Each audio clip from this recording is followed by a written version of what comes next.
The Ninth Doctor is back and it is just fantastic. Today we're going to be reviewing Doctor Who The Ninth Doctor Adventures, Ravagers. I cannot wait to get into this spoiler-free review today on the Doctor Who Guide.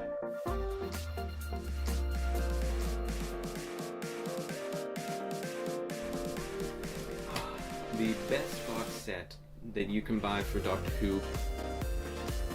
Hey everyone, and welcome back to the Doctor Who Guide, a community where it's all about helping each other grow our knowledge, collection, and connection with other Doctor Who fans. I'm your host, Alex Patterson, and if you want to help support the channel, supporting us monthly over on patreon.com is a great way to do that, as well as shopping with the affiliate links in the description down below to Amazon, eBay, Zavi, Forbidden Planet, and more. So thank you all so much for using those links. For these past 16 years, only in the deepest depths of our hearts did we allow the tiniest flame of hope to burn bright that one day the Ninth Doctor would return and whisk us away on wild and wacky adventures. Thanks to a confluence of circumstances, persistence, and maybe even some answered prayers, the impossible became reality with the news of Big Finish, bringing the Ninth Doctor back in Ravagers, and at long last it is finally here. This is the first of a quadrilogy of trilogies that came out on May 13th and is the first part of 4 releases giving us brand new adventures with the Ninth Doctor. The first 2 episodes are around 42 to 45 minutes each, and the 3rd episode is an hour long with an hour of bonus features as well. My trust in Nicholas Briggs in handling the monumental task of writing this story, of which 16 years of hype have been built up for, was not let down. Briggs mentions in the bonus features that his style of writing has been described as non-linear, and this story is certainly no exception. In fact, Ravagers takes Wibbly Wobbly to a whole new level. But if you trust the process, Ravagers will make sense in the end. Mostly. First off, I must give this story the obligatory descriptor of fantastic. It really is a great way to describe this set, as well as the Ninth Doctor. Eccleston's sultry northern accent booms in your ears as you are once again transported on wild and wacky adventures with a Doctor who we have had far too few adventures with. If I'm rating the story out of 10 with all Whovians in mind, I'd give it a 9 out of 10, but if you're a Ninth Doctor fan, this is of course a 10 out of 10, a 100 out of 10, or 9 out of 9 if you want to rate it that way. But if you love the Ninth Doctor, you're going to enjoy this set so much, and there's something so monumental about this moment in Doctor Who history. To have listened to Ravagers when it came out, it's something that I highly recommend if you are able to do. I'm only able to get the download at the moment, so that's what I got, but I listened to it the morning it came out. And whether you're watching the TV series back in 2005 or whenever you met the Ninth Doctor, we all have these moments in our lives that particular episodes of Doctor Who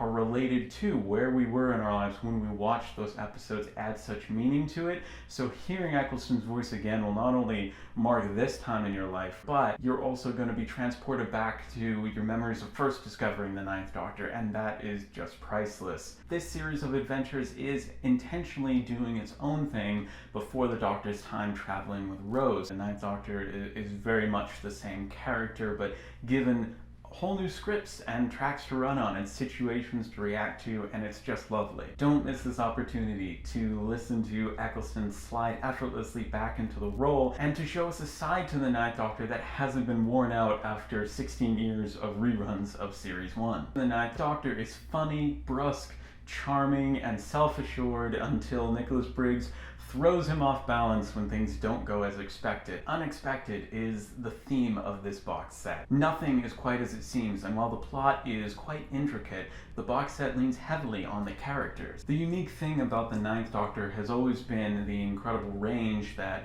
both Christopher Eccleston brings to the character, and also this particular regeneration of the Doctor has, which is this yo-yoing between incredible boundless energy and childlike enthusiasm with this sad side to his Doctor of this sort of survivor's guilt that is always threatening to pull him down again. And you really are treated to these wonderful different ends of the acting range that Christopher Eccleston just manages to pack into one character so expertly.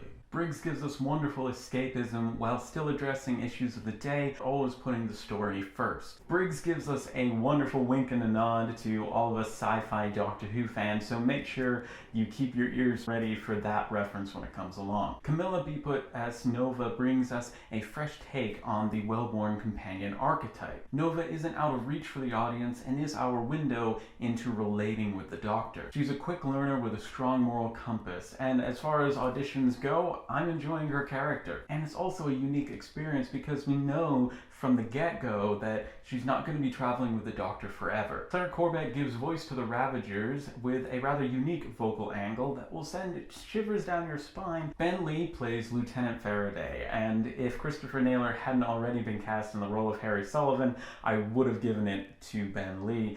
Both in the accent and the character, I'm getting major Harry Sullivan vibes, which is nice because between Lieutenant Faraday and Captain Halloran, who we'll talk about later, I'm getting sort of Harry Sullivan and Brigadier vibes, and it's nice to have that sort of unintentional or maybe intentional feel of a couple classic companions in this Ninth Doctor new series settings. Angela McIntosh voices the AI, the president, and the cafe owner, and does so very capably, specifically bringing the right amount of poise and naivete to the role of the president, whilst also filling in seamlessly for the other roles. Jane McKenna showcases her range in the role of Audrey as she brings to life a character who is strong, out of her depth, and unpredictable. To hold your own against Eccleston is no easy task, and McKenna rises to the challenge. In the bonus features, all of the actors in general were just thrilled to be a part of this and working with each other, and excited to, even remotely, or a couple of them were in the studio socially distanced, they were excited to feed off of each other as they perform these roles and to really bring it their all. Jamie Parker's character of Captain Halloran is very similar to the Brigadiers in that he is a military commander who is trying to rely on military tactics as he is just thrown out of his comfort zone and continually having his mind blown, and is trying his best but not quite keeping up with the Doctor. Parker is enjoying playing the role and brings his A-game to the delivery. Dan Starkey plays Marcus Aurelius Scalius and has an uphill battle in playing this character, which he overcomes very successfully, but the character of this battle-hungry Centurion commander is very similar to Strax, and kind of has to be played in the same way to Strax, although it's not quite as comical. So for other actors just slipping into that role, they wouldn't necessarily have that voice that reminds us of Strax. So Dan Starkey had this uphill battle, but overcame it so wonderfully and does such a great job with the accents as well as the Latin. Overall, I really enjoyed listening to this box set. I personally was more blown away by Dalek Universe, but that's because I think my nostalgia is more tied in to the 10th Doctor era. The non-linear style of this can get a bit overwhelming, and you really do need to just trust that it'll all make sense in the end. Even though this set did try to accomplish big things, the scope of it was much more character-based and not quite as action-reliant as the Dalek Universe set. But both of those are incredible ones to check out. To get the Ninth Doctor back is so incredible on so many levels, and I just hope that this will result in Eccleston being a part of the 60th anniversary. I know we all want that. Please do comment your thoughts down below on this set. If you have not listened to the set, please do be careful when looking at the comments. Do comment down below how you're collecting it and listening to it, and what your thoughts are on the Ninth Doctor's return. Thanks so much for watching. Stay safe, keep growing your knowledge collection and connection with other Doctor Who fans. Albert the Adipose says hello, and we both hope to see you in the next video. Bye!